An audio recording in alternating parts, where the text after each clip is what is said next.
अस्सलाम वालेकुम पुट। हाणे असां कल्ह जेको डिस्कस कयूं पिया उहो असां वटि स्ट्रेचिंग फोर्स हुई। ठीकु आहे, स्ट्रेचिंग स्प्रिंग हुयो त स्प्रिंग जे थ्रू असां को बि जेको लोड आहे उनखे खणी सघूं था, उनखे मूव करे सघूं था, हीउ वापसि पंहिंजी पोजीशन ते ईंदो। उहा फोर्स जेका हिनखे तव्हां पुल था कयो या पुश था कयो, ठीकु आहे, उहा प्रेशर क्रिएट कंदी आहे। ठीकु आहे, हाणे उनखे जेका फोर्स वापसि हिनखे पंहिंजी पोजीशन ते वापसि आणे छॾे, रेस्टोर करे छॾे, त हिनखे असां इलास्टिक फोर्स चवंदासीं। ठीकु आहे, एक्सटेंशन स्प्रिंग जे अंदरि छा हूंदी आहे त स्प्रिंग असां लॻायोसीं, हे मथे कंहिं हिकु पासे खां फिक्स हूंदो, हेठि जेको आहे सो हिन जो ओपन एरिया हूंदो आहे। हिन जे अंदरि असां छा था कयूं, स्प्रिंग जे अंदरि लोड था लॻायूं। जीअं जीअं तव्हां स्प्रिंग ते लोड इंक्रीज़ कंदा वेंदव, तीअं तीअं स्प्रिंग जी लेंथ जेका आहे उहा इंक्रीज़ थींदी वेंदी। जीअं ई लोड कढंदव त हीउ वापसि पंहिंजी जाइ ते हलियो वेंदो, पर तॾहिं वेंदो जॾहिं हिन जी इलास्टिक फोर्स जेका आहे उहा सुठी हुजे। ठीकु आहे, इहो इलास्टिक फोर्स जेका आहे उहा असां वेट लिफ्ट करण जे लाइ यूज़ कंदा आहियूं, योयो में यूज़ कंदा आहियूं, अक्सर करे जेके पाणी वारा वाटर बलून्स ईंदा आहिनि उन में यूज़ कंदा आहियूं। ठीकु आहे, त उहा फोर्स जेका वापसि पंहिंजी पोजीशन खे रेस्टोर करे, उनखे असां इलास्टिक फोर्स चवंदा आहियूं। असां वटि लेंथ ऑफ स्ट्रेच स्प्रिंग बराबरि हूंदो आहे original length into extension plus extension. ठीकु आहे, त उनखे एक्सटेंशन सां प्लस करे छॾींदा आहियूं। हाणे हिते ई असांखे जेको ॾेखारियो अथनि त ग्राफ जे हिसाब सां तव्हांखे एक्सटेंशन ऐं लोड जेको आहे सो तव्हांखे शो कयो अथनि त स्टार्टिंग में लोड ऐं एक्सटेंशन अगरि बराबरि हुयूं, जेतिरो लोड पियो अचे ओतिरो स्प्रिंग जेको आहे सो अगरि हेठि पियो छिकिजे त ओसि ताईं त सही हुयो, पर जीअं ई तव्हां स्प्रिंग जो लोड सफ़ा हुनजे रेंज खां वधाए छॾींदव त स्प्रिंग जेको आहे उन जो जेको शेप आहे उहो डिफॉर्म थींदो ऐं वापसि पंहिंजी पोजीशन ते न अची सघंदो। इट मीन्स त जेतिरो एक्सटेंशन रखो था ओतिरो ई लोड रखो ऐं लोड खे इंक्रीज़ न कयो, छो त हुनजी पंहिंजी हिकिड़ी क्रिटिकल लिमिट आहे। अगरि तव्हां उनखां उनखे इंक्रीज़ कंदव त उहा शइ टुटी पवंदी। हीअ जेको तव्हांखे मां ग्राफ में ॿुधायो एक्ज़ेक्ट सेम हिन में लिखियलु आहे, एक्सटेंशन इंक्रीज़िस, ठीकु आहे, with the increase of load. ठीकु, लोड इंक्रीज़ करण सां एक्सटेंशन बि इंक्रीज़ थींदी, पर जेकॾहिं उहो अमाउंट खां एक्सेसिव जेको आहे सो अमाउंट थी वेंदो या एक्स्ट्रा अमाउंट ऑफ तव्हां लोड हुन में यूज़ था कयो त पोइ उहो ख़राबु थी वेंदो स्प्रिंग जेको आहे, हुनजी पर कोई क्रिटिकल पॉइंट अगरि टुटी त स्प्रिंग ख़राबु थी वेंदो।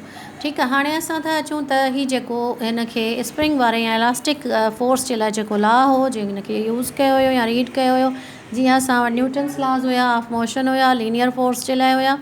ठीकु आहे, ग्रेविटेशनल लॉ जे लाइ हुयो न्यूटन्स जा जेको आहे सो लॉज़ असां वटि हुया।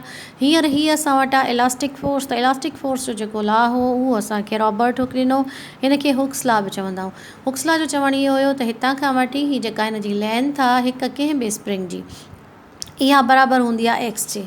इहा छाजे बराबरि हूंदी, एक्स जे बराबरि हूंदी। ठीकु आहे, हितां खां वठी जेका हितां खां हेसि ताईं जेका लेंथ आहे इहा एक्स जे बराबरि आहे। हाणे हिन ते जेका फोर्स अप्लाई कयो था उहा एफ आहे, पर उहा जेका एफ जेका आहे हिननि जो चवणु आहे त एफ जेका आहे उहा डायरेक्टली प्रोपोर्शनल आहे एक्स सां। जेतिरो फोर्स घणो लॻाईंदव ओतिरो उहा डिस्टेंस या डिस्प्लेसमेंट घणो कवर कंदी, पर उहा डिस्प्लेसमेंट जेको आहे उहा हीअ हिन जी मीन पोजीशन आहे। डिपेंड करे थो फोर्स जेका तव्हां लॻायो था उहा वापसि उनखे रेस्टोरिंग फोर्स उन मीन पोजीशन ते आणे।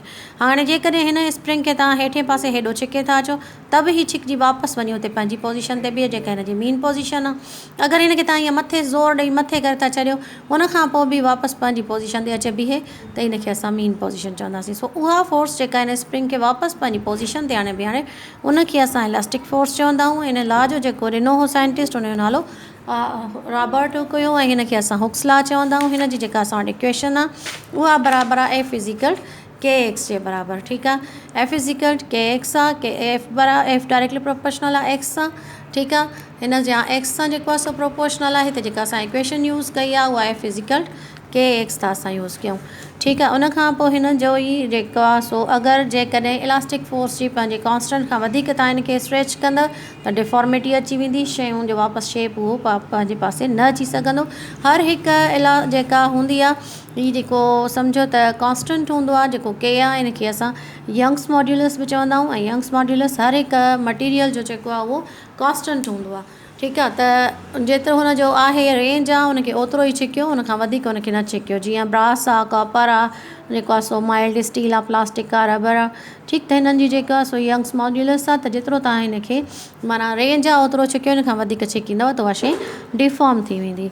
ठीकु आहे। हाणे स्प्रिंग जेको आहे हिन यूज़ छो कयो पंहिंजे ला जे लाइ, छो त हिकु त हुनजी इलास्टिक फोर्स घणी हुई, रेस्टोरिंग फोर्स वापसि अचण जी पंहिंजी जाइ ते अची पियो वञे, पोइ हिन जे करे असां हिन खे यूज़ जेको कयो हो उहे फिज़िकल केक्स में या हुक्स लॉ में असां जेको यूज़ कयोसीं उहे स्प्रिंग यूज़ कयोसीं। इलास्टिक बैंड बि यूज़ करे थो सघिजे, पर रबर बैंड जी वरी इलास्टिसिटी सफ़ा घणी आहे, इन जे करे उनखे न यूज़ कबो आहे। ठीकु, उनखां पोइ इलास्टिक जेके बैंड्स हूंदा आहिनि उहे एॾो लोड बि माना कोन खणी सघंदा आहिनि। स्प्रिंग जो इहो हूंदो आहे त हुन ते जेतिरो तव्हां लोड जी कैपेसिटी घणी हूंदी आहे, हुनजी कॉन्स्टेंट वॾो आहे न, त आसानीअ सां स्टील स्प्रिंग वज़न काफ़ी खणी सघनि था।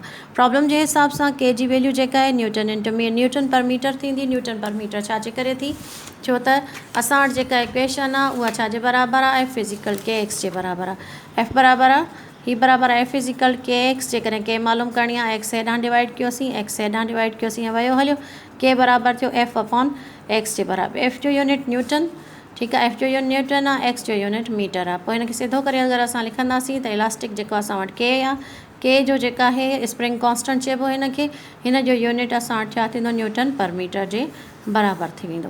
ठीकु आहे, इन तरीक़े सां हिन जो निकितो। हाणे असां वटि इक्वेशन में ईअं बि हूंदो आहे त इलास्टिक ऐं रेस्टोरिंग हूअ फोर्स ॿई गॾु ॾींदा आहिनि। ठीकु आहे, हीअ लीनियर फोर्स थी, हीअ रेस्टोरिंग फोर्स थी। एफ जेका इलास्टिक आहे उहा बराबरि असां कईसीं के एक्स जे, ही बराबरि हूंदो आहे एम ए जे। ठीकु आहे, हाणे हितां असांखे एम बि कढी सघूं था, ए बि कढी सघूं था। ठीकु आहे, त ही जे करे असांखे ए कढणी आहे त ए जे लाइ असां छा कंदासीं, ए बराबरि थींदो के एक्स मथां हेठां एम अची वेंदो। ठीकु आहे, हीअ असां करे आया आहियूं इक्वेशन में। ठीकु, त कहिड़े तरीक़े सां कयोसीं त फिज़िकल हेॾां बि असां एम खे डिवाइड कयोसीं, हेॾां बि डिवाइड कयोसीं, सेम मथे तरीक़े सां वांगुरु।